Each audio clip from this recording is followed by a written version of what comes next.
महंगा हो पारे डाली अटा तेल चाउल परी अत्यावश्यक सामग्री कारण एसबू सामग्री उपरे सरकार आदाय करुवा भाट उच्छेद दाबी रे एप्रिल 1 रु एहार आमदानी बंद करने को निष्पत्ति नेछि व्यवसायी महासंघ। समस्यार समाधान पई आसंता काली उच्च स्तरीय बैठक डाकिछंती सरकार।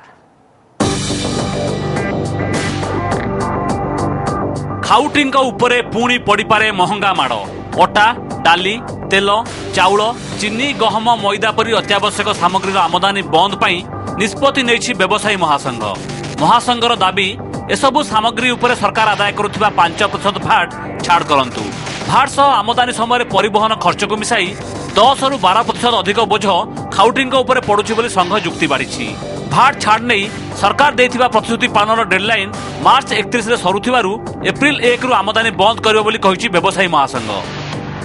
ओडिशा जो त्रुटिपूर्ण टिकस नीति रही तार प्रतिवाद 1/4/2016 तारीख ठारू राज्य बाहर आमदानी होता समस्त नित्य बात यार अर्थ चीनी डाली तेल चाउल गहम सुजी मैदा अटा आदि समस्त नित्य व्यवहार जिनस आम बाहर राज्य आमदानी बंद करूँ।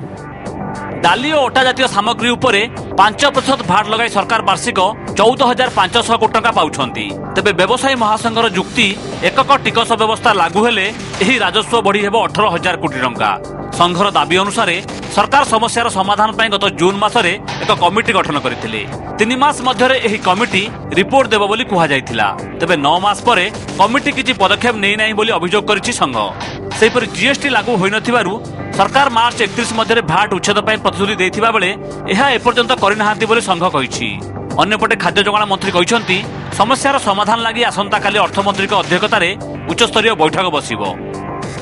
भारत वर्ष में गोटे यूनिफाइड टैक्स स्ट्रक्चर लागू करने बर्तमान आलोचना जारी रही एवं आसंता काली माननीय अर्थमंत्री अध्यक्षतार एक उच्चस्तरीय बैठक खाली हम निश्चित भाव गोटे सिद्धांत बाहर व्यवसायी महासंघ राज्यर बृहत्तर स्वार्थ दृष्टि एवं खाउटिंग स्वार्थ दृष्टि से निश्चित भाव में सरकार सहित रही। 25टी राज्य में अत्यावश्यक सामग्री उपरे भाट आदाय करा जाउ नै बोली व्यवसायी संघ कहिछि। जीएसटी लागू होई नथिबारु सरकार तुरंत भाट छाड़ पर संघ दाबी करिछि। भुवनेश्वर कैमरामैन अब्दुल अजीज शांतिभूषण मिश्र, ओटीवी।